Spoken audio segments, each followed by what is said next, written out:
In 1600, 18 merchants in London pooled their money together. They wanted to trade spices.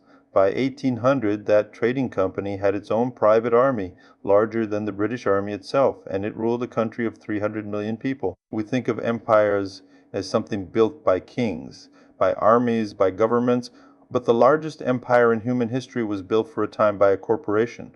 All business with shareholders, with a board of directors, with a stock price. The East India Company didn't conquer India because Britain ordered it to. It conquered India to protect its profits. This is the story of the world's first megacorporation and how it became more powerful than most nations on earth. Here's the detail that makes this story almost impossible to believe.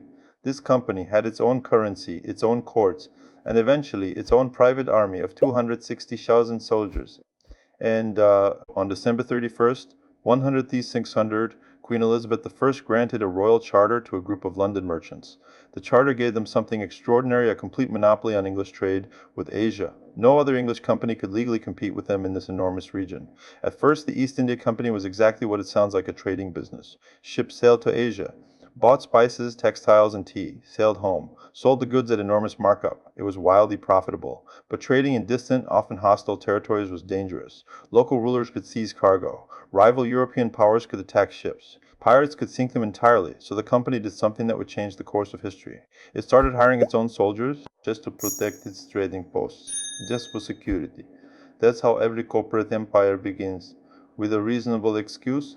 By the mid-1700s, those security guards had become an army larger than most European nations possessed, and the company was about to use it. In 1705-7, the company's army, led by a ruthless officer named Robert Clive, defeated the ruler of Bengal at the Battle of Plassey. It wasn't a fair fight.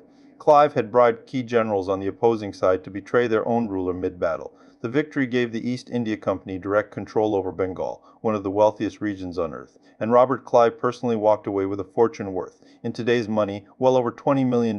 This was the moment everything changed. The company was no longer just trading with India. It was ruling parts of it, collecting taxes, administering justice, commanding an army that would eventually grow to 60,000 soldiers, twice the size of the British Army at the time. A private company had become a sovereign power. It had its own currency, its own courts, its own foreign policy. Shareholders in London were getting rich, and millions of Indians were now subjects of a corporation that answered to no government. But absolute power combined with a profit motive is one of the most dangerous combinations in human history. And in 1770, the world saw exactly how dangerous. In 1770, a severe drought struck Bengal. A famine began, and the East India Company, prioritizing tax revenue and trade profits over human life, continued extracting grain and tax payments from the starving population. Millions died as the company turned its back on the crisis. YouTube historians estimate up to 10 million people perished, 1 in 3 people in Bengal. The company's response wasn't reform. It was to keep collecting.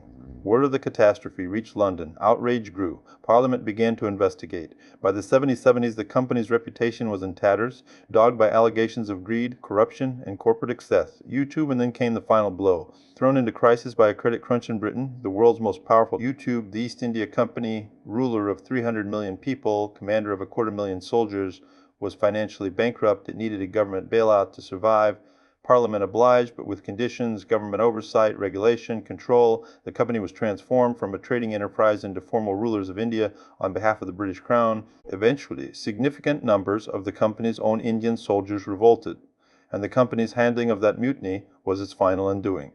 Next, in 1858, the British government formally dissolved the East India Company and took direct control of India. 28 years after that first royal charter, the world's first mega corporation was gone, but the blueprint it created never disappeared. And private company, given enough power, enough capital, and enough lack of oversight, can govern, can tax, can wage war, and can decide who lives and who starves. The East India Company proved that corporations can become empires. And every modern conversation about corporate power, monopoly, and accountability still echoes because the most powerful empires aren't always built by kings.